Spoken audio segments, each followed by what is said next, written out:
Maintenant que j'ai déjà rassemblé tous les composants qui vont me permettre de réaliser mon interface à relais, je vais maintenant les positionner dans la zone de travail et puis donc faire donc et puis donc les relier ensemble donc afin donc de pouvoir donc réaliser cette interface à relais.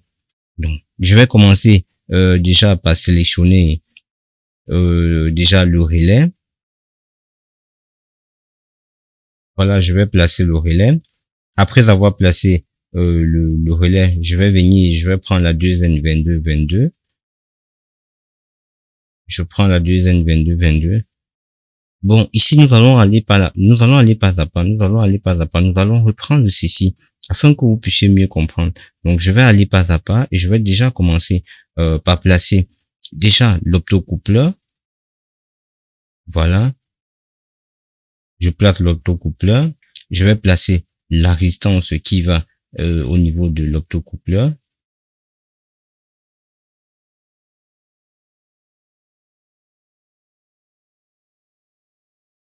Voilà, je place et je relie. Voilà. Ici, je vais venir et je vais mettre donc, je vais mettre ma LED là.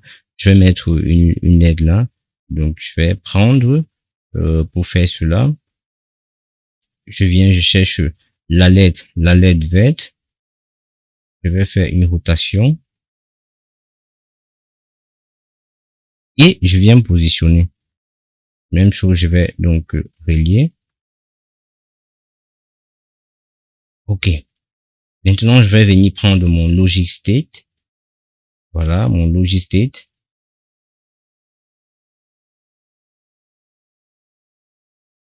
Que je vais placer.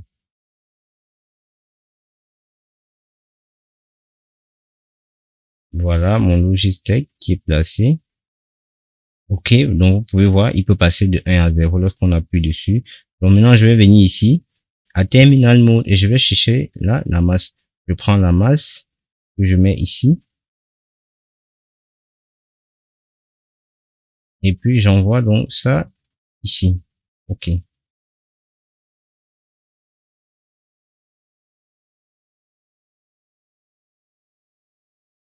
Voilà.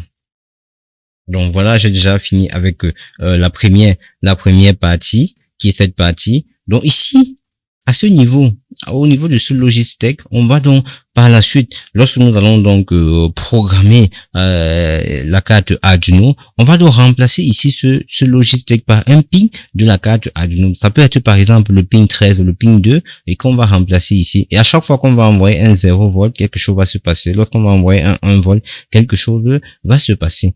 Donc ici, je vais changer cette valeur et je vais mettre 220. Voilà. Donc, lorsque j'ai 0 là, je peux déjà lancer la simulation et voir ce qui se passe. Donc, si je lance la simulation,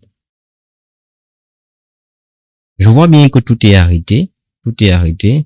Lorsque je passe à 1 ici, donc 1, ça signifie que 1 logique, c'est un 5 volts. Donc, j'ai 5 volts ici. Je vois bien comment ma LED est allumée. Voilà. Lorsque je passe à un 0 logique, c'est-à-dire un 0 volt, je vois comment la LED est éteinte. Donc, c'est ça que nous allons donc utiliser afin donc de pouvoir donc réaliser notre interface. Donc, ça, c'était la première partie. Nous allons maintenant passer à la deuxième partie de la conception donc de cette interface à relais.